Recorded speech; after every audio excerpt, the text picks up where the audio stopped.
Wait, there. Welcome, and thank you for joining us for this program in the South Carolina Humanities Electoral Initiative. Programs in the Electoral Initiative began in October 2020, continue through April 2021, and are offered by one of four South Carolina universities: Clemson, Francis Marion, the University of South Carolina, and Lander University. You can go back to watch programs that you might have missed and register to attend future programs at the website of SC Humanities that is on your screen now. The Electoral Initiative was funded by the Why It Matters Civic and Electoral Participation program that is administered by the Federation of State Humanities Councils and funded by the Andrew W. Mellon Foundation. The Why It Matters initiative will provide free humanities programs to engage the public in collaborative, accessible, and thought-provoking dialogues on the importance of electoral and civic participation. Tonight's program is entitled Post-Inauguration Day: Where Do We Go From Here? Our speakers will examine issues in American politics that led to election 2020, analyze its results, but focus on those issues and practices that we need to confront to improve civic engagement and participation in democratic life. Lander University is proud to present tonight's program that features four of its faculty members. As we come to the screen, allow me to provide some introductions.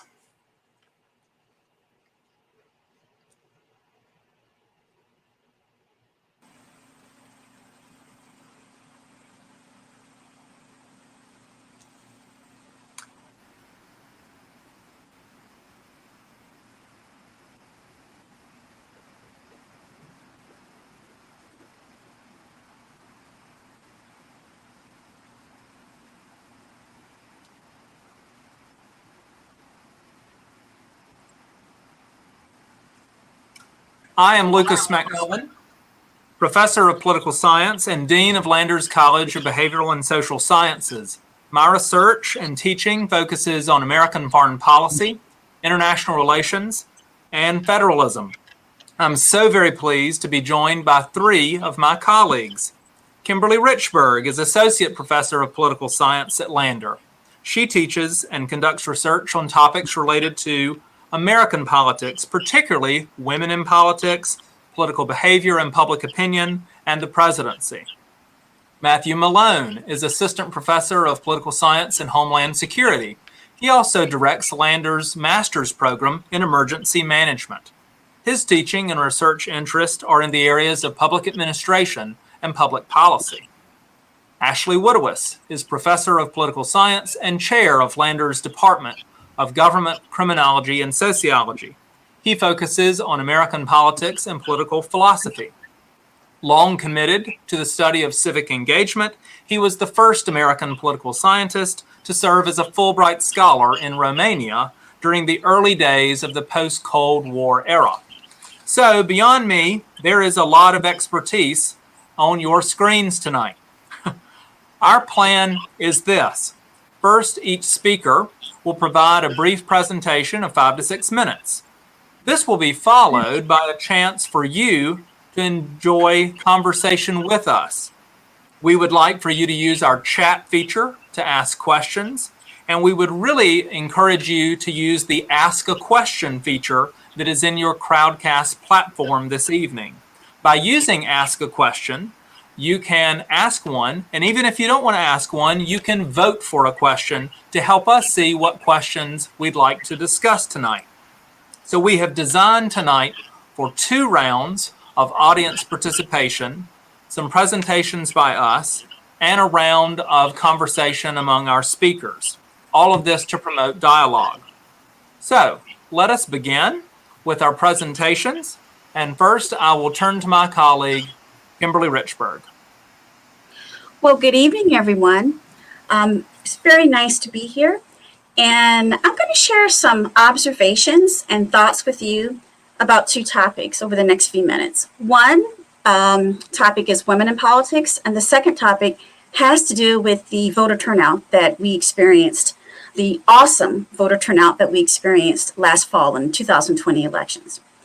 Okay, first of all, with respect to women in politics, there were some records broken. You've probably heard on the news that we have more women serving in Congress now than have ever served before. So in this 117th Congress, which is from 2021 to 2023, we've got a record number of women. Approximately 27% of congressional seats are held by women. So that in itself is just really astounding. The percentage of women who hold seats in Congress, that percentage has been growing. Most of that growth we've seen has occurred really over the past 20 some years. So it really has not been that long that we've had a significant number of women serving in Congress. Now, moving on, there's also another observation that is very important, and that is the following. Not only do we have more women serving in Congress now than we've ever had before, but in the 2020 election season, there were more women candidates running for congressional seats than ever before. There were around 640 women who actually ran for congressional seats. And here I'm going all the way back to the primary and caucus season. That is really pretty amazing. That beat the previous record, which was set back in 2018.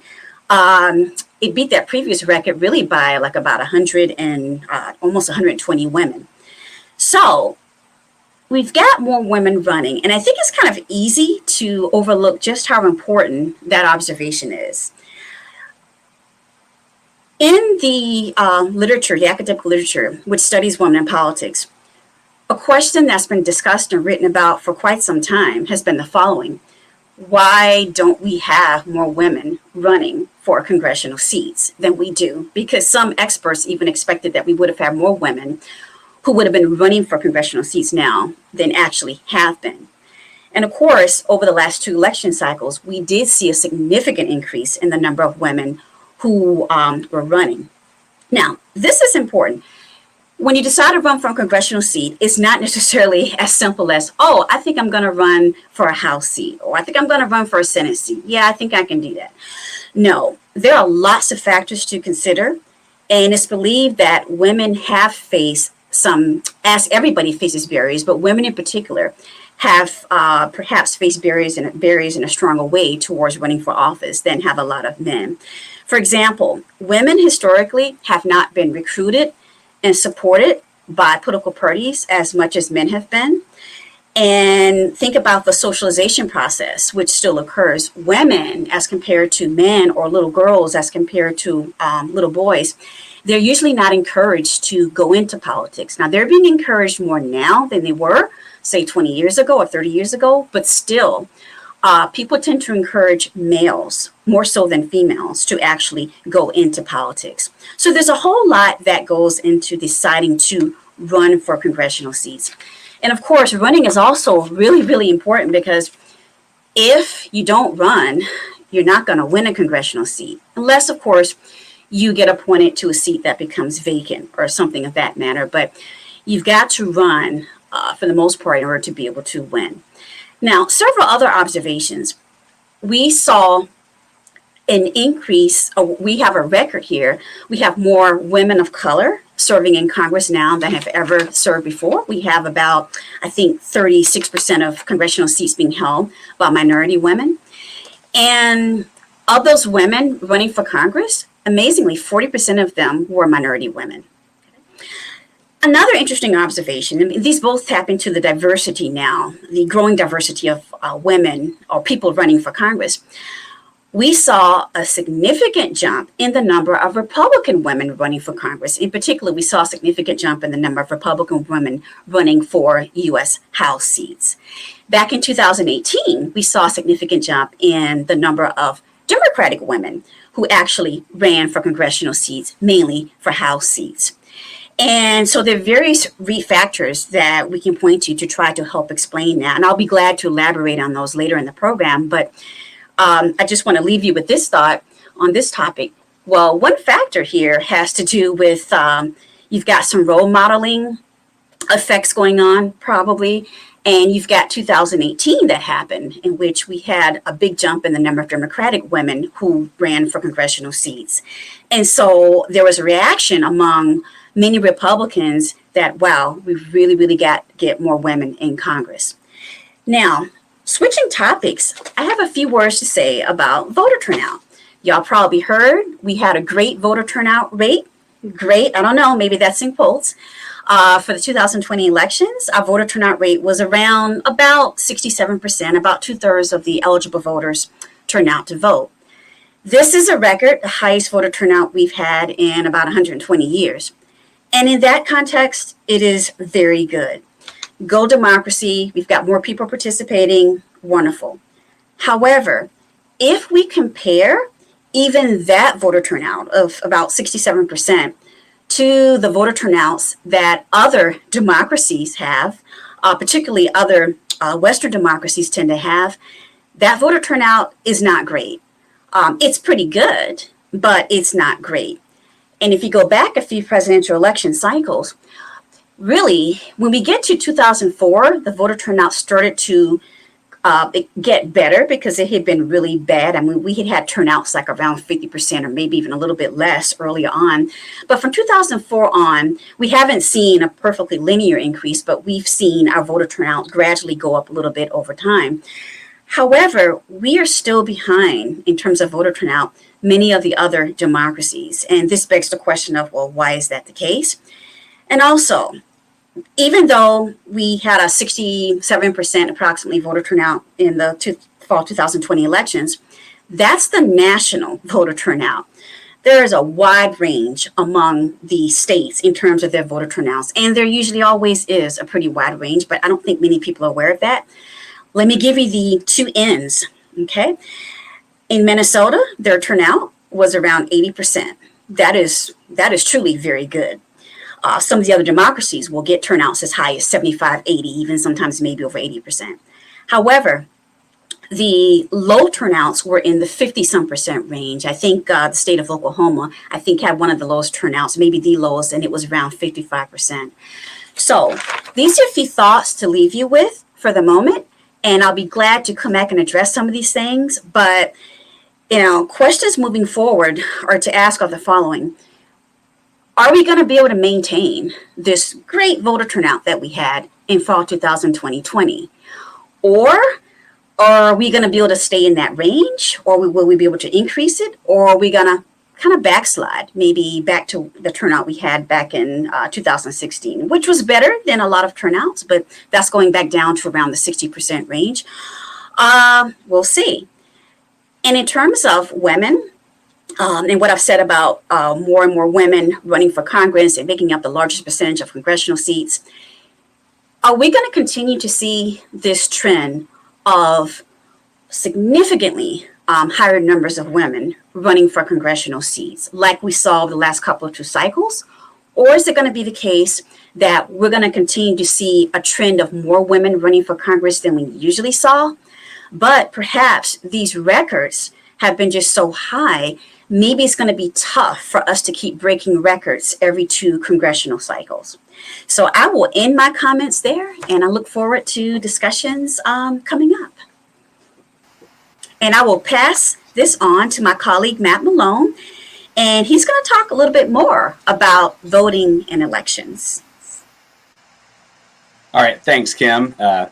As she said, I'm going to talk about a few different things. I'm going to talk about voting and election administration, especially during times of emergency. I'm going to talk about COVID-19 specifically and political signaling from political elites to the general public and how that can impact voting, especially in an election like the 2020 election, where the circumstances were already kind of unique to begin with. So the 2020 elections, especially the presidential election, were unique in some ways, but in other ways they were normal, or at least relatively normal. They were normal in the sense that every 4 years, just as we have for hundreds of years, we voted for the President of the United States, our entire House of Representatives, and as we have since the passing of the 17th Amendment, 1/3 of the U.S. Senate. It was also not the first time that voting occurred during an emergency or a disaster. Hurricanes, for example, have forced states to alter their standard election procedures. These changes to the standard election procedure are typically codified in state law well before a disaster or an emergency strikes. We're not changing laws because of the disaster. Typically, the mechanisms are already in place. So, for example, Kentucky allows for their elections to be delayed or rescheduled in the event of an emergency. Georgia allows for the relocation of polling places, and our state of South Carolina allows for both of those things. So we could both reschedule an election and relocate our polling places should the disaster dictate that need to happen. In some states, it's the governor that's allowed to make these changes. In others, it's the legislature that holds the power. As all elections are state-run, each state has the authority to run their elections as they so choose. As you may or may not know, we have no federal elections. All of our elections are done at the state level and run by the states. So, that being said, this election and these elections were unique in other ways. First, the COVID-19 pandemic is the first event since the Robert T. Stafford Disaster Relief and Emergency Assistance Act was initially passed in 1974, where all 50 states have received major presidential disaster declarations for the same event. So we talk about declared disasters. We hear that phrase with hurricanes, tornadoes, but it can apply to any event that the president so chooses, and this is one where all 50 states have become declared emergency areas. And by declaring all states in a state of disaster, federal funding mechanisms were activated to allow for federal assistance with state and recovery from COVID-19. And that's the big reasoning behind disaster declarations and the Stafford Act, is that then allows for the federal government to provide supplemental funding to state and local governments for their response and recovery activities. It also allowed for states to activate their emergency election laws and statutes to alter their elections to the new COVID environment. COVID itself served only to further already deep partisan divides and hyperpolarization. State and local lockdowns were met with absolute support and active dissent. Wearing face masks to help prevent the spread of the disease became a political issue rather than an issue of public health. Campaign strategies and events held by then President Donald Trump and now President Joe Biden furthered that divide. Trump held large rallies with no social distancing or face mask requirements. They were outdoors, mind you, but no distancing or face mask requirements. Biden held a large number of events with no physical interaction at all. Virtual events using softwares like Crowdcast, Zoom, things of that nature. So not only did their campaign styles differ, their stance on how individuals should cast their ballots differed. Biden and the Democrats tended to push early voting and absentee voting, and Trump and Republicans tended to push in-person day of voting. The signals being sent by each candidate trickled down to the lower ticket races and to the general public. The elite signaling on the virus itself continued to deeply divide our country and its citizens. This signaling also flowed over into the election process itself. Kind of as already mentioned, each side pushed their supporters to vote in specific manners within the realities of the COVID-19 pandemic. States used their emergency powers that were codified in law prior to COVID-19 to alter their election process in order to create the safest possible environment for their citizens. Some states increased mail-in voting, and we should note here that a number of states have been voting strictly by mail for a number of years now, with very low instances of fraud and high trust in those elections. It's also worth, each state had the legal authority to alter the voting as they saw fit within the confines of their existing laws. Again, state-run elections. And these laws have governed election emergencies from Hurricane Matthew in Florida all the way up to September 11th, 2001 in New York. There was actually an election going on September 11th, 2001. It typically falls to the background, but it's worth noting that there was an election, so that had to be altered due to that event. However, the hyperpolarization of our time was fueled by arguments that elections were carried out unfairly or unlawfully. Political elites questioning the veracity of our democratic institutions gave validity to those who did not like the election outcomes. It is difficult for individuals to hear through the noise that elections were run fairly and legally when those elected leaders they support are telling them the process was not fair or legal. When the heart of our very democracy, voting, is attacked, it's only going to fuel hyperpolarization rather than bringing our country together. With that being said, I see two ways forward to help us move past the hyperpolarization of the 2020 elections and to help increase and rebuild that trust we have in our electoral process. First, political elites need to voice their support for the legitimacy of the election process and support voting through whatever means are necessary during any given emergency situation. Emergencies and disasters are never the same. They're constantly going to evolve, and we have to adapt to whatever situation arises. And our political elites, by signaling that they support these changes because they're necessitated by emergency, will help to build trust in our system. Second, states should take all measures possible to ensure that their citizens understand emergency voting procedures and the legal backing behind them. That is, citizens need to know that the election emergency powers were law before the election was held, and they need to understand how they are allowed to vote and why they are allowed to vote that way. So through signaling by political elites and public information campaigns by the states, we can move forward and better understand elections during emergencies going forward. Disasters and emergencies are going nowhere. They're a reality to life in the US and around the globe. So all we can do is prepare for them as best we can and then respond to them as best we can when they do occur. That being said, I'm open to questions and comments during that portion of the event. But now I'm going to turn things over to my colleague, Lucas McMillan.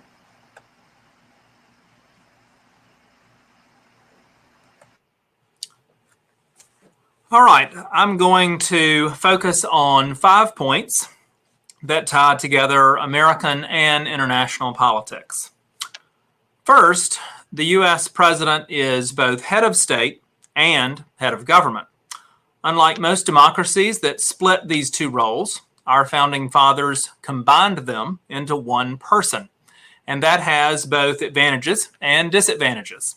Citizens might forget about the head of state role, but Inauguration Day reminds us of this, that the president is the representative of the entire country. He is our chief cheerleader, our chief mourner. As head of state, a president has the trappings of power, the big limo, Air Force One, a seal. As head of state, our president represents the country at big events, whether that's the funeral of a world leader or the Olympic Games. So as the world has become more interconnected, the president's image, actions, and words matter. Here we don't usually think about words like policy details or decisions, but rather tone and tenor.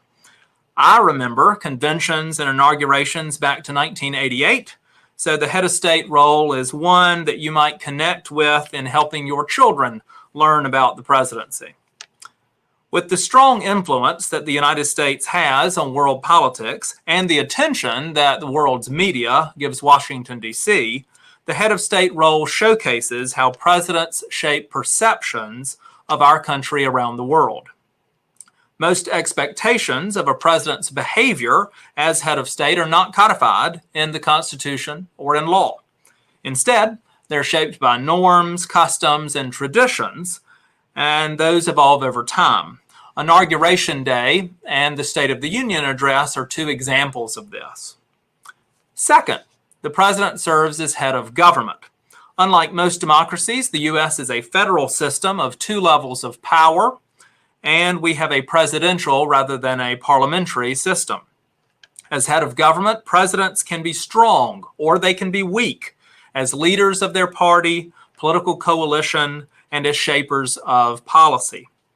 The ability of a president to communicate with Congress and the general public has certainly evolved over time, and presidents have used different tools to do this and promote their agenda.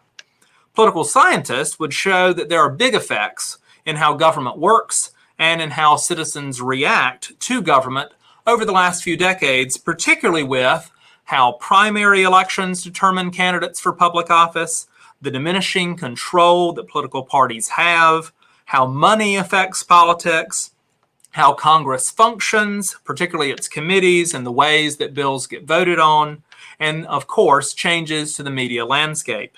And all of these things seem to incentivize politicians to act as individuals rather than as groups.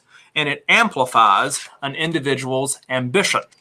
So many scholars would argue that presidential power has increased too much. Yet, scholars would understand that presidents are nearly forced to shape their domestic agenda with executive orders and to shape their foreign policy agenda through executive agreements. And that's because congressional gridlock has blocked legislation, treaties, and even appointments. As chief executive, the president needs qualified people to serve in the government and in the military. There are worries about the ways in which career professionals have been treated. And this, of course, makes people worry about bringing the best and the brightest into public service. All of this is a big problem if you know about the age of the government workforce today. So we must look at how things work, make some changes, and we can talk about some possible solutions. Third, the U.S. has long been a leader of democratization, and presidents are usually understood as leaders of the free world. Our founding fathers did not envision this world leader role, but this has shaped presidential life since the administration of Woodrow Wilson.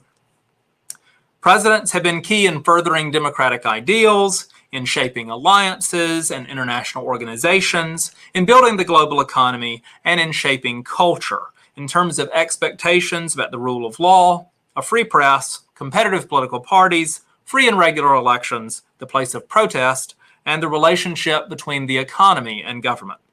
Presidents of both parties have differing views on international organizations and the conduct of foreign policy, but the United States has been fairly predictable. Yet, recent presidencies have caused allies and enemies to not know what to expect, the opposite of our policy of deterrence.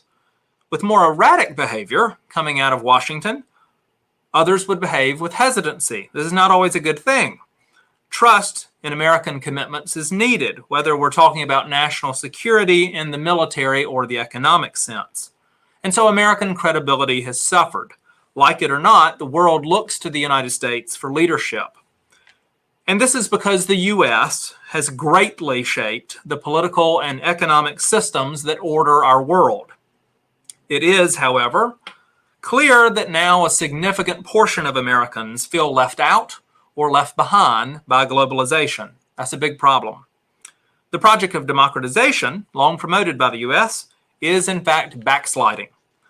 Freedom House, an organization that measures political rights and civil liberties, would tell us that we are in the 14th year of decline in global freedom.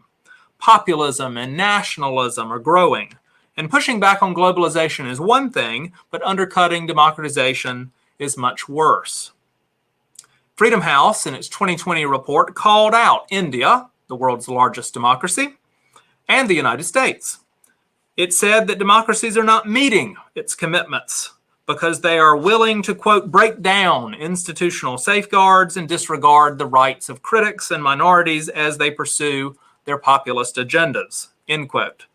And this has happened around the world, from established democracies like Austria to transitioning countries like Myanmar. Fourth, the U.S. has long helped to set expectations about how to handle global issues and to establish norms. This can be seen in the use of nuclear arsenals, global trade and investment, intellectual property, and human rights. Accepted norms later can become treaties and international law, something that's benefited both U.S. corporations and citizens. In recent years, the U.S. has turned away from norm setting, the latest example being cybersecurity. And this seems against our national interest, economically and militarily. We're the most technologically connected country, and that has many benefits. But as we've been reminded, it also comes with many vulnerabilities. Fifth, political culture, not just political systems, matters. The U.S. is a very open society, and this is a huge advantage, but it also means we tend to air our dirty laundry. Arguments amongst ourselves have allowed others to divide us further. Leaders' challenges to the rule of law, free and fair elections, and evidence of conflicts of interest across many levels of government have hurt us in morale and in credibility. Look at how other countries, South Korea and New Zealand, for example, have responded to COVID-19. Americans have always had higher expectations on personal privacy and civil liberties, And we see this in the counterterrorism debates after the 9/11 attacks. And our responses to the global pandemic showcase our political culture. Unfortunately, there's an increase in distrust in government and in institutions across society, something that's now perhaps a part of American political culture. And that's a big worry. And on that note, I will turn things over to my colleague, Ashley Widowis. Thank you. I want to pick up on Lucas's last point, that of increased distrust toward government and its institutions. I want to place his thoughts within the broader context of the future of our democracy. To address where do we go from here requires recognizing where here is. I think no matter how good we might feel from President Biden's inaugural call for unity, we need to accept that America is suffering from what he lamented as our current uncivil war. In our day, America is perilously close to a house divided. As one analyst stated, Americans are divided on simple facts. They live in two different realities. When groups within American society believe in two different sets of rules on how to play the game of democracy, the game cannot be played. And President Biden put it starkly when he declared, "The country is in a dangerous place. Our trust in each other is ebbing. Hope is elusive. Instead of treating the other party as the opposition, we are treating them as the enemy, and this must end." This is the crisis, and on this, most Americans agree. But how do we begin to bring this crisis to an end? The pathologies that afflict the American public and which threaten the future of American democracy did not first arrive in 2015 gliding down a golden escalator, nor will they be resolved by the new occupant seated in the Oval Office at the resolute desk. Our crisis, our house divided, has taken a long time to develop, and it will take time, probably a long time, to be solved. In this context, there's been no shortage of proposed changes or reforms set forth. Some have argued for a change in our electoral system, others for changes in voting rights. Others seek to address the media or the problem of racism and inequality, the need for more civic education. All of these and more are worthy of our consideration and our deliberation. All are important for helping to solve the crisis. On the resource page provided for this evening's session, you will find a list of 31 such recommendations published this past June by the American Academy of Arts and Sciences and their 2-year bipartisan commission, Our Common Purpose, on the practice of democratic citizenship. I want to point to just one of the recommendations from the Our Common Purpose project that I think may be a key for the success in the long, slow rebuilding of civic trust. In its 6th and final section, which the authors admitted was also the most challenging, they set out strategies to help inspire a commitment to American constitutional democracy and to one another. Please note that last phrase, a commitment to one another, as key for our commitment to American democracy. Such a commitment to each other is based upon trust. And as recent work in political psychology and political theory has shown us, our affections are a key to our political behavior. Our affections are formed, they're learned. The sense of trust must be grown, it must be earned, and that comes only through healthy engagement with others. It is from this insight that the Our Common Purpose authors begin their final section stating, "One way to inspire commitment to American constitutional democracy and to one another is through national service." And that's what I want to talk about, national service. We usually associate national service with military service, but national service also includes a whole host of alternative non-military ways to serve our fellow citizens. So when we talk about national service, we mean it in its most comprehensive sense. The literature, and to be candid, the debate about national service is extensive. But 3 aspects of the idea of national service are clear. First, national service is not a new idea. It's been around for a while. The first call for it arose in the late 19th century and was manifest publicly in FDR's Civilian Conservation Corps launched in 1933. And in our day, the Peace Corps, AmeriCorps, Vista, Teach for America, and many other organizations provide multiple opportunities to serve our fellow citizens. Second, national service historically has had high levels of bipartisan support within the American public and across parties, reaching upwards to 80% public support. And third, national service works. As the report cites, national service programs help build relationships and dismantle barriers, racial, religious, ideological, geographic, and more. So these are three evident benefits of national service. But, and here's the point, throughout our history, national service has been understood as an individual and voluntary practice. Now the argument is being made that we need to shift those traditional norms. The Our Common Purpose Project signals this shift when they go on to declare that America needs to, quote, establish a universal expectation of national service, a new culture of national service based on the universal expectation that young people will serve. At least 75 countries around the world have a mandated national service, but the approach here is to create a public expectation rather than legislation. And one specific example of this effort to change the norms surrounding national service is the work of the Bipartisan Service Year Alliance, whose vision is a future in which national service is a part of growing up in America. It's just something that young people do. This organization, whose leadership includes former Republican and Democratic members of Congress, as well as Condoleezza Rice, Robert Gates, Madeleine Albright, and General Stanley McChrystal, seeks to take national service out of its current individual and voluntaristic status, and by mobilizing both private and public sectors of our society, to make national service a national priority. Now, rebuilding our civic culture to health and trust will be the work of generations. It will take time. National service opportunities at the local, state, and national levels is but one small step in a good direction. But as we consider where we go from here, shifting the norms concerning national service seems to be a good way to start the work of rebuilding American democracy. Thank you. And let's go back to Lucas, who will lead us in our conversation.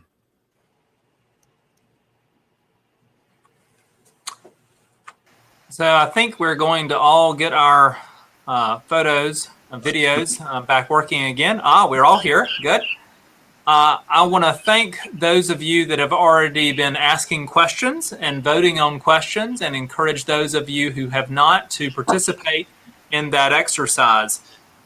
The question that I believe has the most votes so far is certainly a timely one, and that is about the idea of impeachment. Impeachment after a term of a president has ended, and perhaps the thing that's right on the agenda at the moment, how in fact impeachment would affect the Biden agenda. As we know, political scientists are among those that talk a lot about setting the agenda, setting forth the work that the president wishes for Congress to do. So, to my colleagues, first, let's take that part. How do you think impeachment affects the Biden agenda?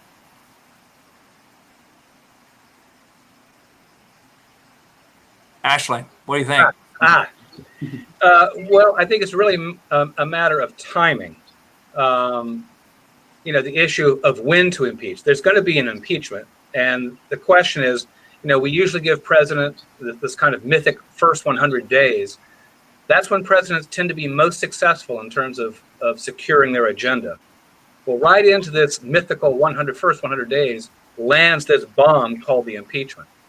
And so what's been going on over the course of the last week or so are negotiations between Senate leaders and the White House when to try to do this. So how will it affect the agenda? I think its effect will be in whether it gums up the works and slows things down. It may also affect the agenda in terms of any kind of rancor or ill will that the impeachment causes. We all know that President Biden has to work with the Senate to get a lot of his agenda accomplished. The Senate handling the impeachment If it goes well, if it goes smoothly, if there's a sense of fairness and decorum, that's going to be good. If it falls apart, if there's bitterness, I think that will affect it. Kim or Matt? I'd add to that by just mentioning it also depends on, kind of as Ashley said, the timing of the trial, and not just the timing in the sense of when the articles are delivered, but rather, are we going to solely focus on impeachment, or are we going to bifurcate our days, as has been proposed, where we spend half the day working on impeachment and the other half of the day working on the other legislative agenda that's going before the Senate? And if we spend the time on the impeachment and nothing but the impeachment, that will greatly impact the timing and the ability to pass other legislation. Whereas if we bifurcate the days, there's the chance that we can still get some things through, but maybe not everything, but we could actually accomplish things, whatever those things may be, but something beyond just an impeachment trial, which could ultimately lead to a larger penalty of no longer being eligible for federal office, to nothing at all happening and him being declared innocent.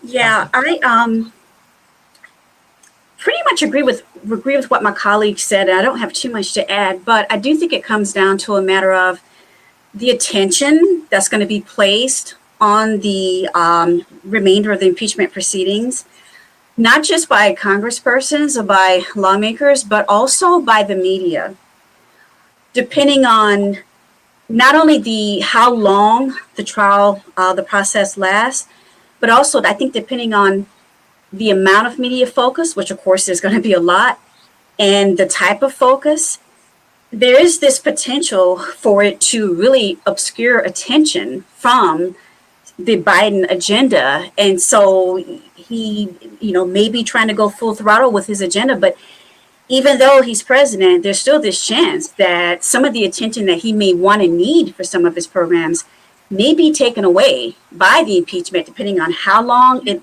lasts and how it's covered. And of course, depending on what the reaction is to it by both lawmakers and the American people. I think one of the main things we should bring up is the lack of confirmations of cabinet appointees. This president does not walk into office with a good number of those already there working. And so it is going to be difficult to get the gears of government going in his direction. I think the other part that we might just think about is, to what extent is this a conversation in the Republican Party? And the news reporting seems to indicate that Senator McConnell may like this. And if you take that as truth, then that's probably an idea of locking in the place of more establishment, kind of Chamber of Commerce Republicans, and seeking to push those that are diehard supporters of former President Trump away.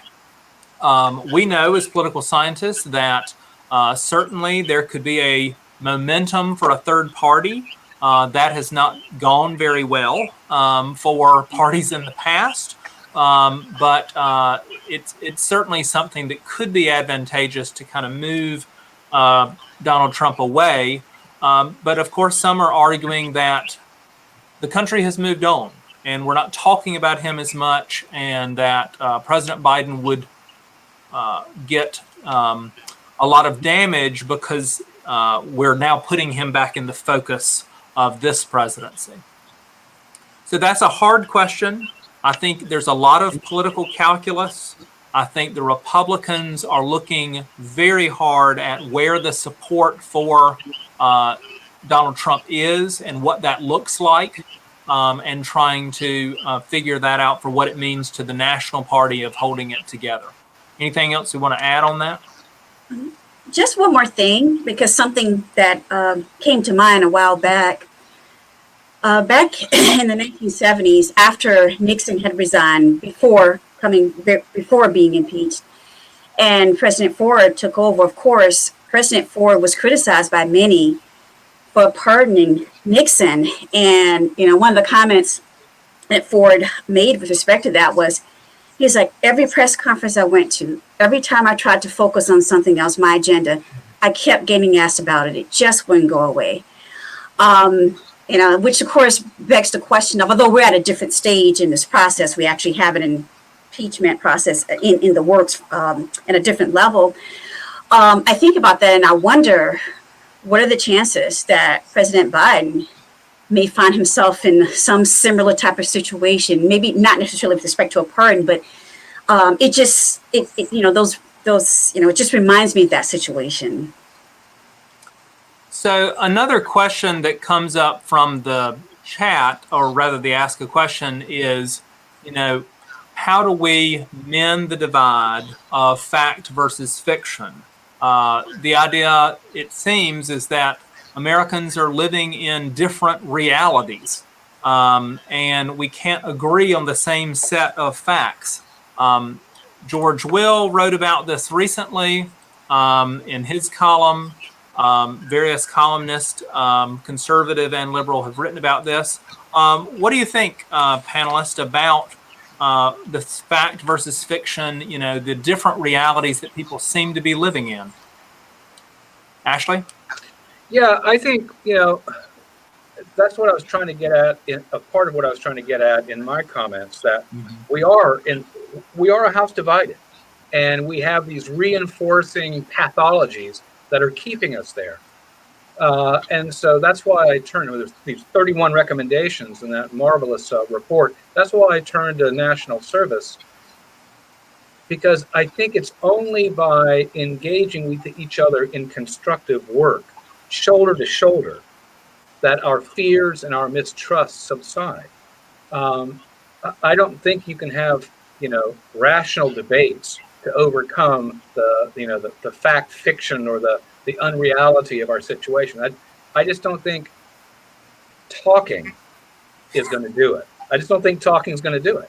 I think there has to be a new narrative, a new story that we plug into over time, where we say, look, we really do want to draw together. That's the affections. We want to draw together. We want to come together. Let's work together. So I think shared projects, shared actions, shared work is one key way to try to overcome that. I think one of the things that this seems to get at is Ben Sasse, the Republican senator from Nebraska, recently had a piece in The Atlantic. George Will quoted it in a recent column. And Sasse talks about the fact that there's institutional collapse, and that, quote, the digital revolution erodes geographic communities in favor of placeless ones. Many people who yell at strangers on Twitter don't know their own local officials or even their neighbors across the street. And so the reading that we provided by Mr. Levin in our readings and others have talked about this idea that people have got to do something in their own local communities to see each other as citizens, to see each other as having opinions. And that seems to be one of the only ways we can mend this divide. But one of the effects of the changes in technology and media, combined with the global pandemic, is people are staying home and then only listening to like-minded voices that mirror their own thoughts. And that is very problematic. Comments, question, Kim or Matt? Yeah, I'll jump in if you like him. I would build on, agree with what both of you guys have said about community. I would direct anyone who's very interested in that topic to read Bowling Alone by Robert Putnam, a great text on breakdown of bowling leagues and how that is kind of seen in the rest of society. But beyond that, I think there's this idea of information literacy and legitimacy that's going on now. I'm going to pull from an example I used in class today talking about disasters and specifically tornado warnings, the impacts of tornadoes. And I said to my class, who are you going to believe about a potential tornado? The National Weather Service and what they post on their Twitter, or what your Uncle Jeff writes on his Twitter? Two very different sources. One we know has been vetted by science. One is making an informed opinion. They look out this window and see something and just start posting about it. Two very different things.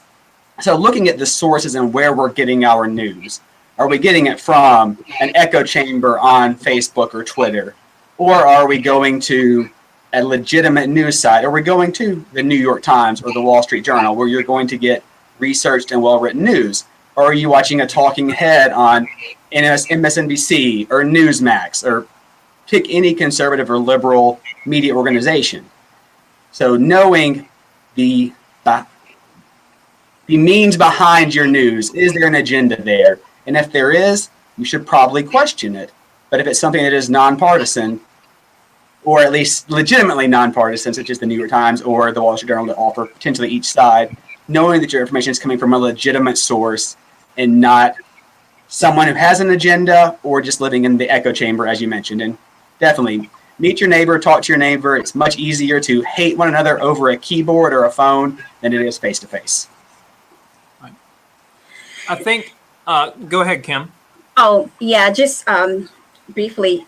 Yeah, I think what my colleagues have said is really wonderful. And the idea of people being committed to a national service projects, and I would even bring that down, and people being committed to local service projects together, that still provides that feeling of community working towards the same goal.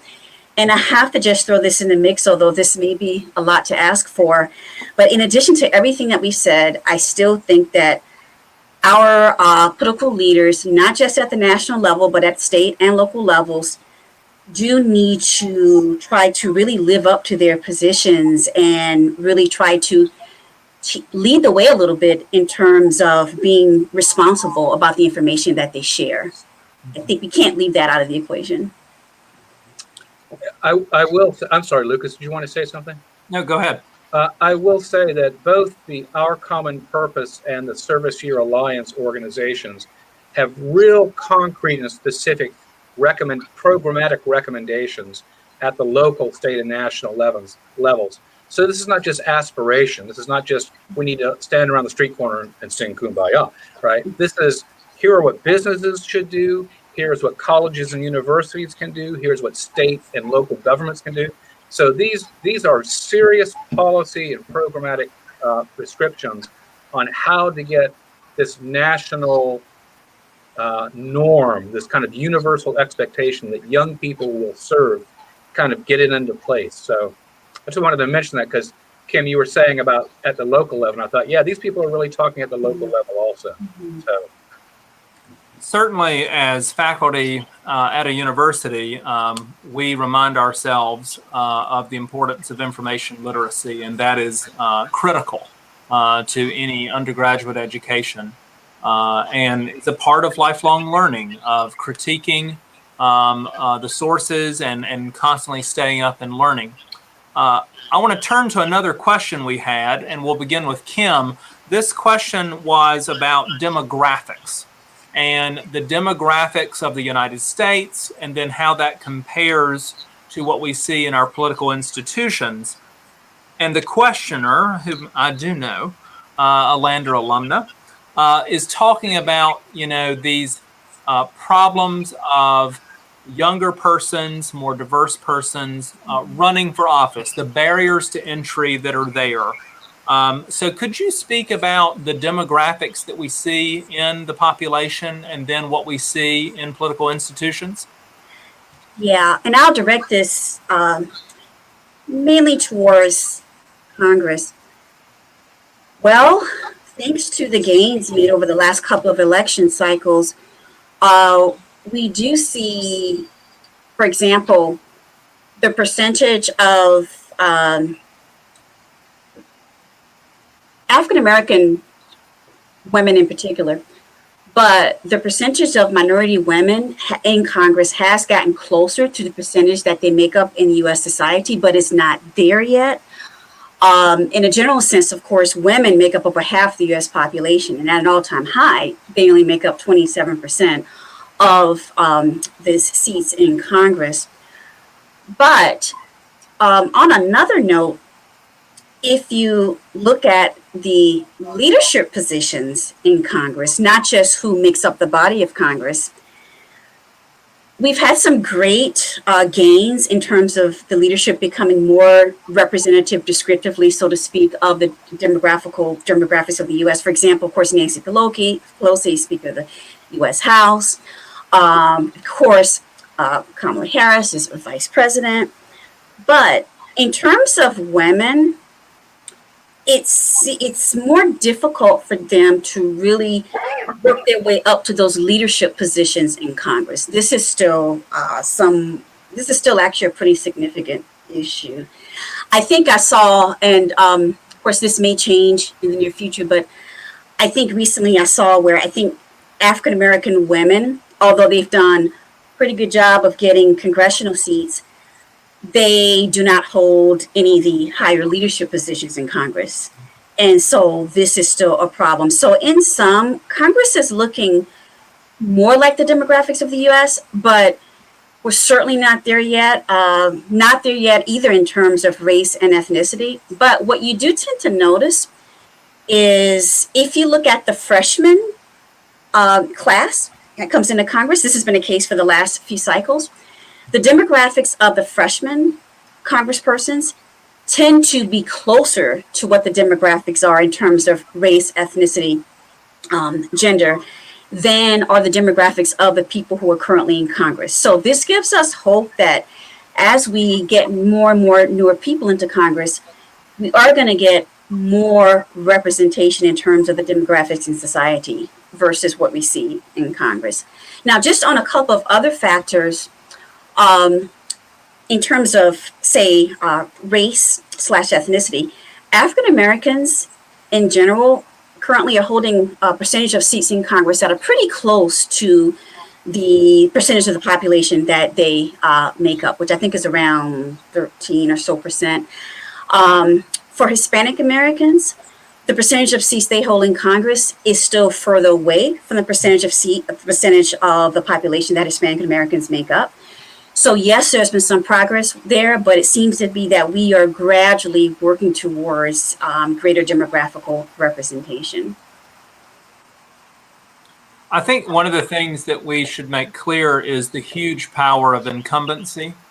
And when we look at state legislators, when we look at members of Congress, and frankly, of course, even the president, there is a massive advantage to being incumbent. To having the name recognition, the money-raising ability. And so to Dr. Richberg's point about freshmen, when they come into Congress having defeated somebody, then they're slowly going to build that up. But when Kim Modica asked the question, she also talked about barriers to entry for young persons. And I'll just mention that it has become something in the last decade where members of Congress will talk about the difficulty of working in Washington, D.C. in an atmosphere in which you have to go back to the district every weekend. So, you know, for a person who's young, particularly has a young family with children or caregiving responsibilities for parents, this traveling back and forth across the country is just very, very difficult. And so I think you have to think about the fact that Washington has changed over the decades such that the family does not move to Washington. Now the individual goes to Washington and lives on the floor or lives in a condo or lives in an apartment, whatever the case may be, but is constantly traveling back and forth. So unless you live in Northern Virginia or Maryland or, you know, somewhere close, it's a very terrible commute. And that is something that probably has, you know, a barrier to really think about. But the good thing is, and I think we need to remind ourselves of this, we have to think about young persons or more diverse persons running for school board, state house, state senate, city council, county council. It's all of those things. South Carolina's been quite slow in these areas, but slowly there have been some improvements in that. And obviously different states are at different stages of that. Yeah, and just to add on a little bit to what Lucas has said, yeah, in general, incumbency is a huge barrier, in particular to any demographical groups who are underrepresented in Congress, because incumbents, of course, almost always win. And it's an extra layer of a barrier for people who are not demographically represented really well in Congress. And with respect to the congressional workload, yeah, it's very difficult, particularly for younger people and also for women, most of whom are going to have families, to be able to have this life in DC and then still have life and come back so frequently back home. I think this serves as definitely a bigger barrier for some demographic groups, such as some young people or in particular women, because even though we're in 2021 now, women still are seen as being the primary caregivers in a family, particularly when they're children. So I think those are really important points. And another thing on just the whole just rigorous, extremely difficult nature of the congressional work situation is the workload is horrendous.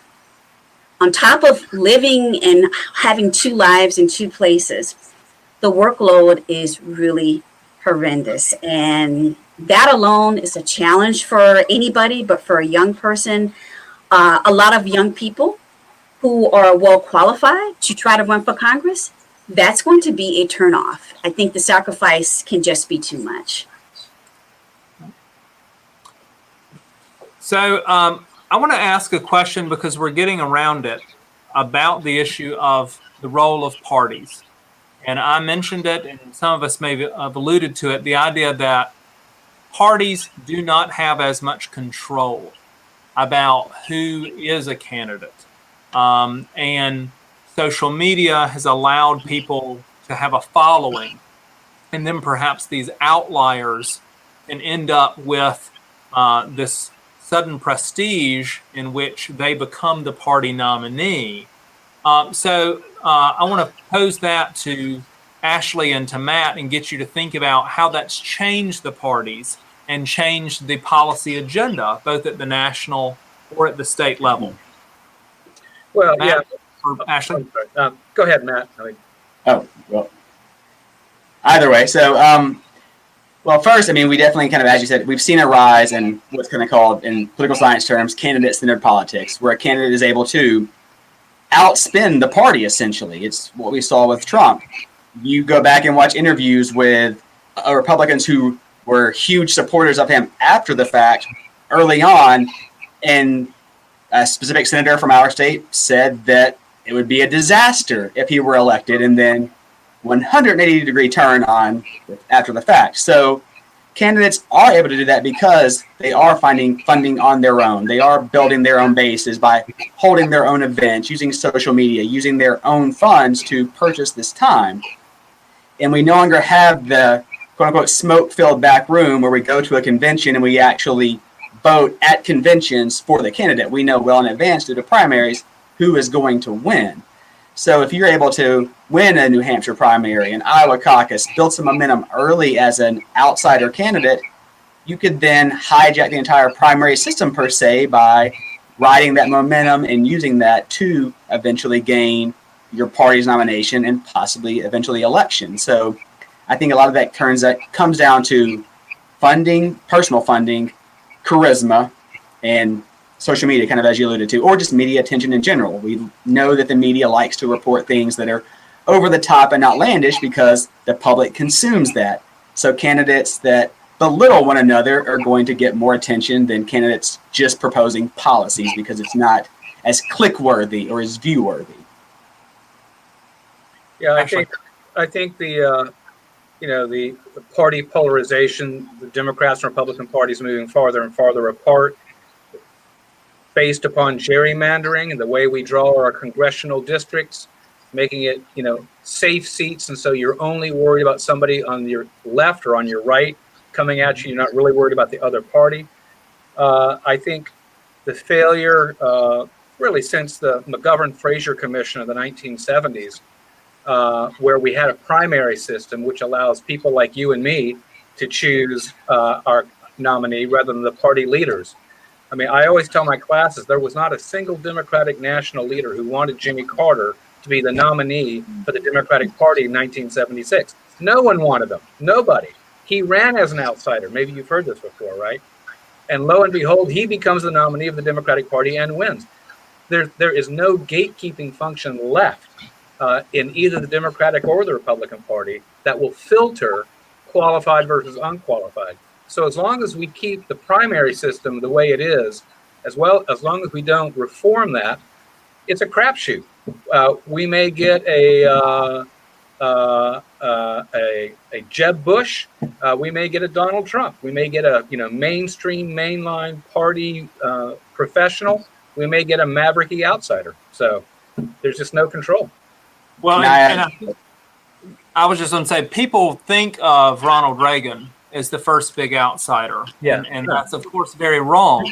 The first big outsider to run against Washington is Jimmy Carter.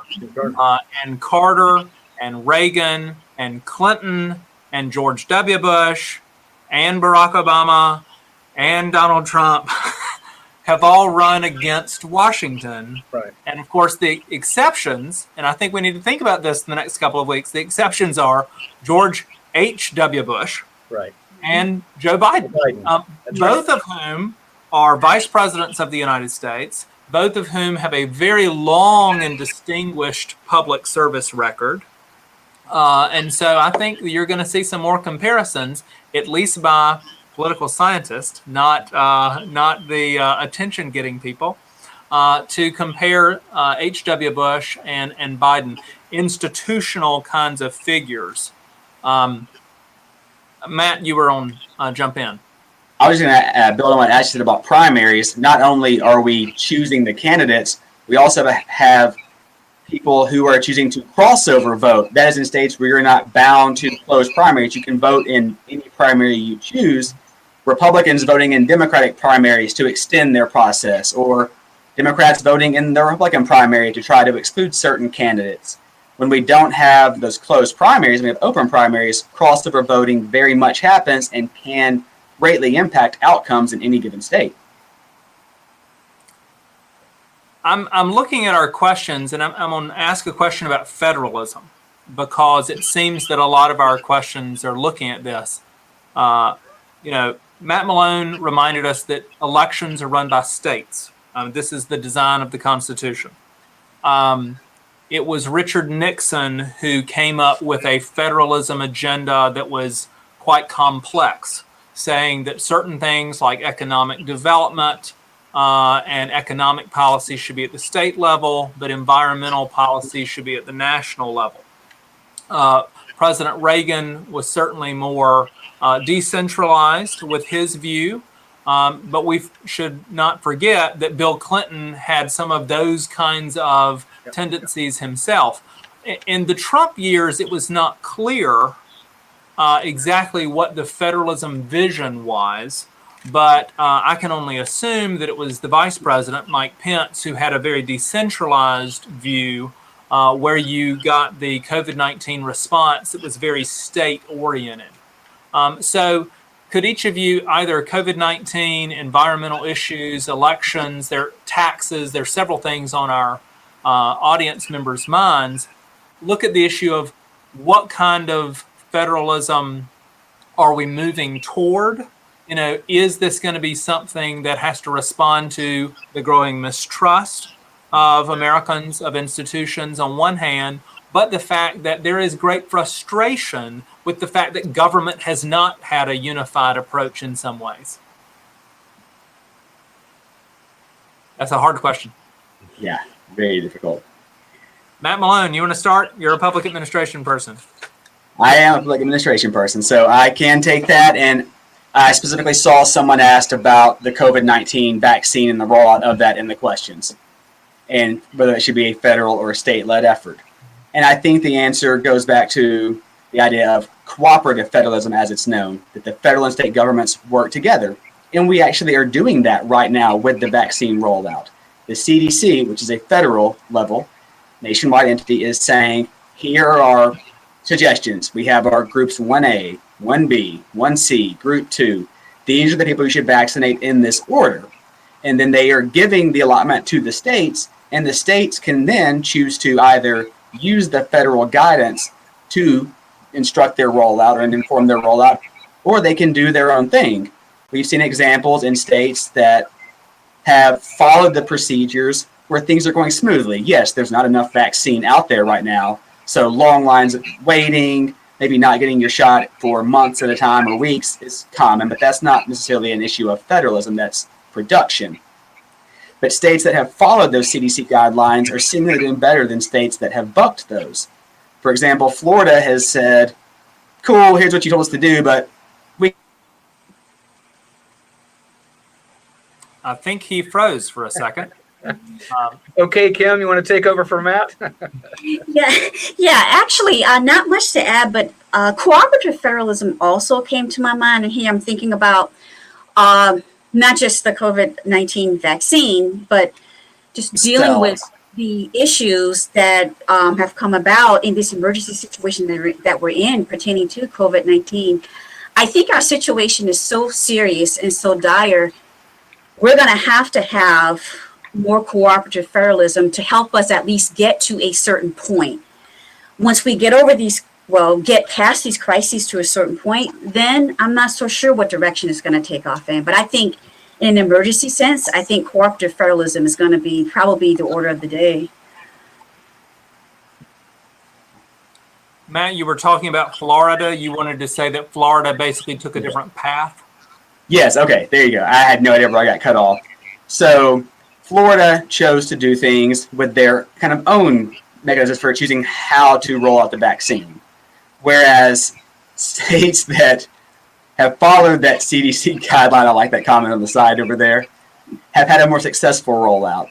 So the idea that the federal government in disaster and emergency management, this is kind of how it tends to be, the federal government provides guidance that the national or federal government has to follow, and that state and local governments can then choose to follow or not.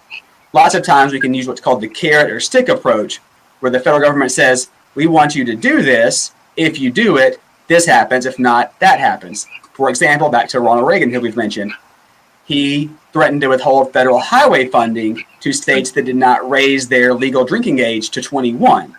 So that's using a carrot and stick approach. Do you want your federal highways to be maintained? Okay, if you do, then you need to enact this policy. And with disaster management and emergency management, if states choose to follow the prescribed procedures, they are then eligible for federal reimbursements.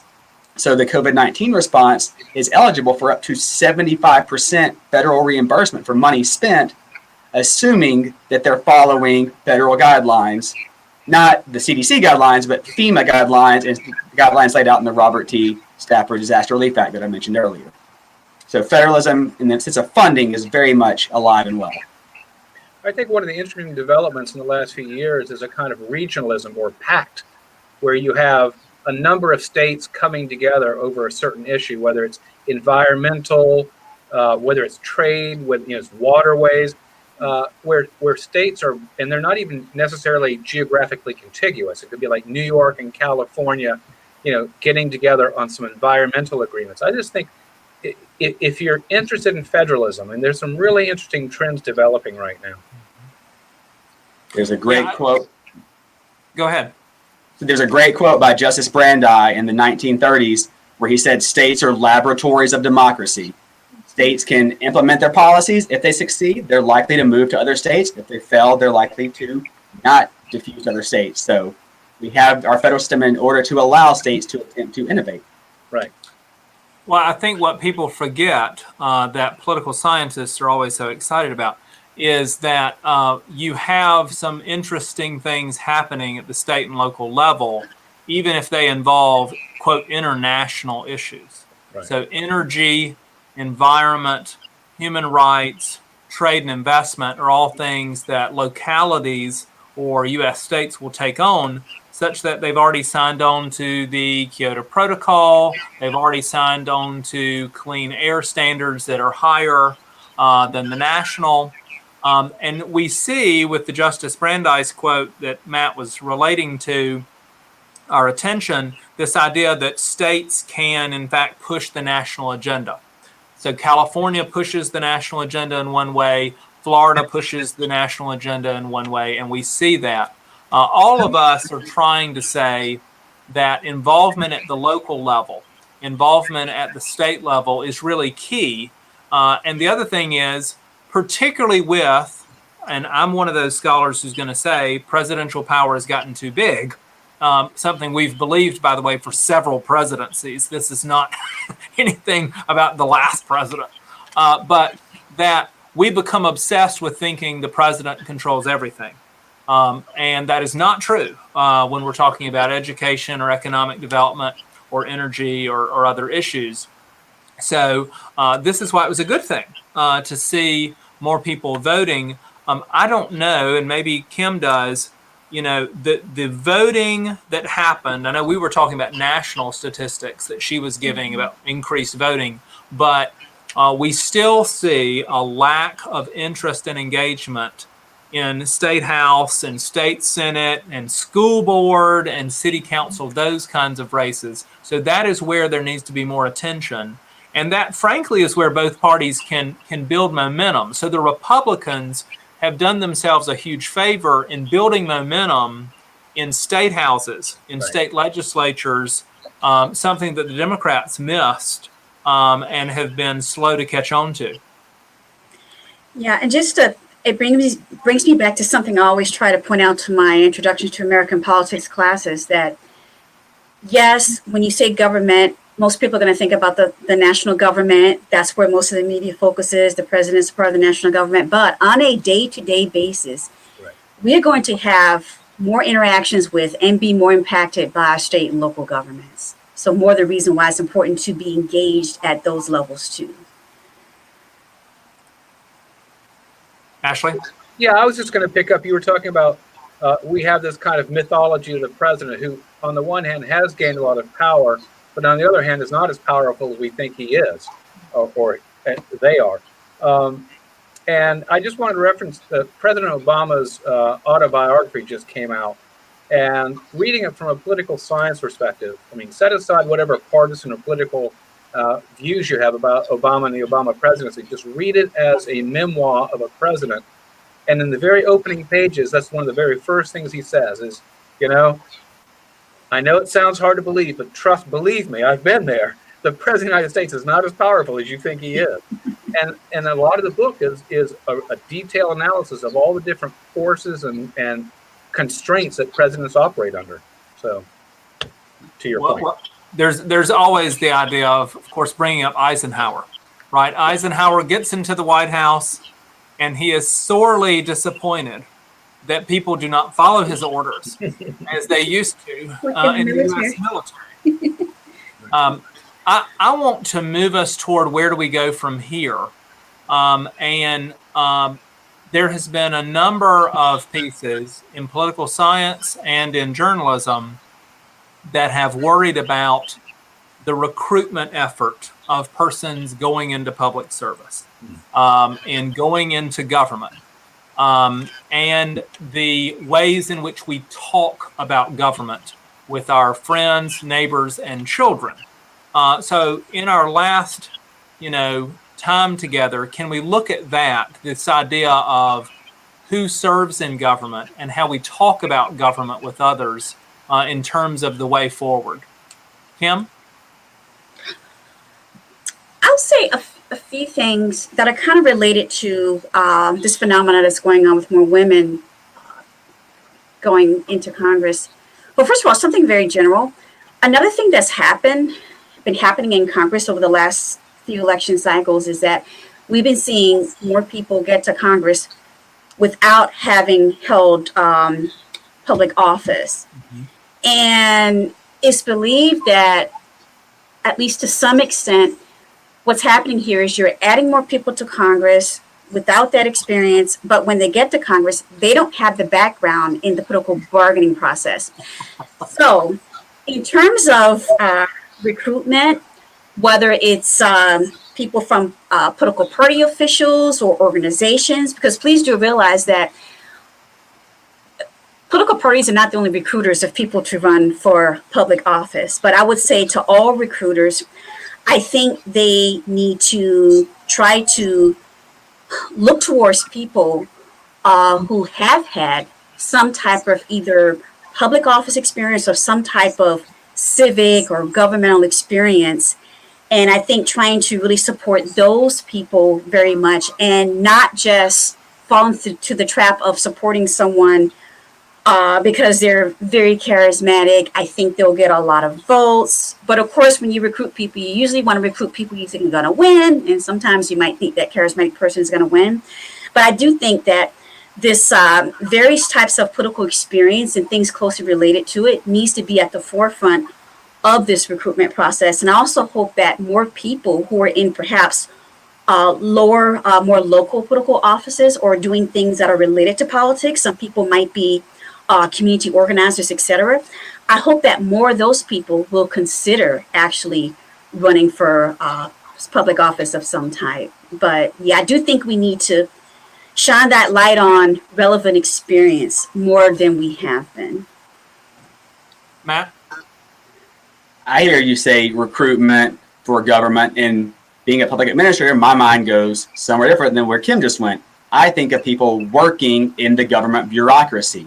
And I think that is also a level that we need to focus on. Absolutely. The fact that we've mentioned earlier that aging government workforce and this idea of representativeness kind of, does Congress mirror the way our population actually looks? That same idea can be applied to the bureaucracy. Does the bureaucracy actually look like our citizenry? And the answer there is also a no. So we need to get people to work in government that are of different ethnicities, different races, religions, genders, sexuality, all the variables to better represent the entire American public, because you interact more with what are called street level bureaucrats or individuals that work for local levels of government than you do your member of Congress, your senator, or the president. So I would say that we need to have our younger generation look at working for local government, state government, federal government, and using those avenues as ways to get into the governmental process. Now, fairness being said, I did work at the state government level, so I have a bias towards working for state government. But I do think that is a great way to get involved, because you can make a career out of that while impacting whatever area you're working in, because you have that authority through administrative law to actually make changes. And you can work your way up through the process. To give myself my own shout out, for example, a piece I wrote about Brock Long becoming the director of FEMA. He started out working in local government in emergency management and then worked his way up to eventually be the director of FEMA, which is an appointed position. So you can enter the workforce at a level of government and then work your way up to that kind of position. So don't just limit the thinking to elected office, but also merit-based civil service jobs. Yeah, if you want to get a wonderful insight into the anonymity, but the incredible importance of civil servants, The Fifth Risk is a book that is a marvelous slim volume that helps us to understand just how important what we call bureaucrats, just how important bureaucrats are to the maintenance of the infrastructure of our democracy. So, when I teach, I really start preaching when it gets to bureaucracy. I just tell students, hug a civil servant today, kind of thing. So, and so, Matt, I just want to echo that. Along with Kim, we are fortunate to be in a discipline that we can really encourage our students, our young people, to understand that public service is a noble calling. You are serving the public.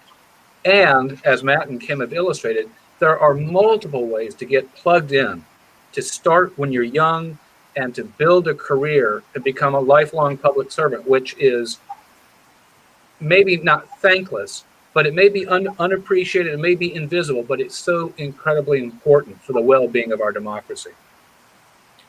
Well, and I'm going to build on that and say that we are, of course, all very concerned about the growing distrust that people have in government. I think of it as a parent with the idea that if that continues, we are setting up our younger population to never have an interaction with government that is positive. And that is very concerning for a participatory democracy. So the ways in which we talk about politics, the ways we talk about government, the ways we talk about our leaders are incredibly important when children are growing up. and what they think about things. I certainly don't think our children will be political scientists. Maybe that's a good thing. But I want them to have some level of reverence and appreciation. And so I think one of our themes today has been to look at what we saw in the inauguration, to look at what we see in the election. I'm so glad that you saw the idea of representativeness, not just in elected office, but in the civil servants, the professionals of government, because that is an attachment issue. And we know that many in our country don't feel an attachment because they don't see people like them. And that's a real thing, particularly in a very screen-oriented world. So I think those are real meaningful small steps that we can think about moving forward. One of the things that we, of course, want to say is we, of course, could be here forever, but we're not. And this is an excellent series. So we're going to encourage you to continue with asking your questions. We hope we got to many of your questions tonight, but this series continues. So let me first thank my Lander colleagues as speakers for participating in this program, Kimberly Richberg, Matthew Malone, and Ashley Woodowis.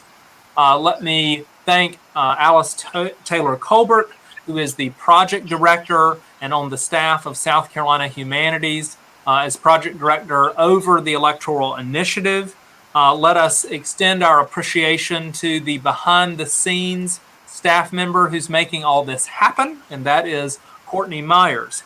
But here are three big reminders. First is, would you please complete our survey? And Courtney has just put it in the chat. So that Survey Monkey survey is what we need you to fill out to give us some feedback in this Mellon Foundation grant series. Number one.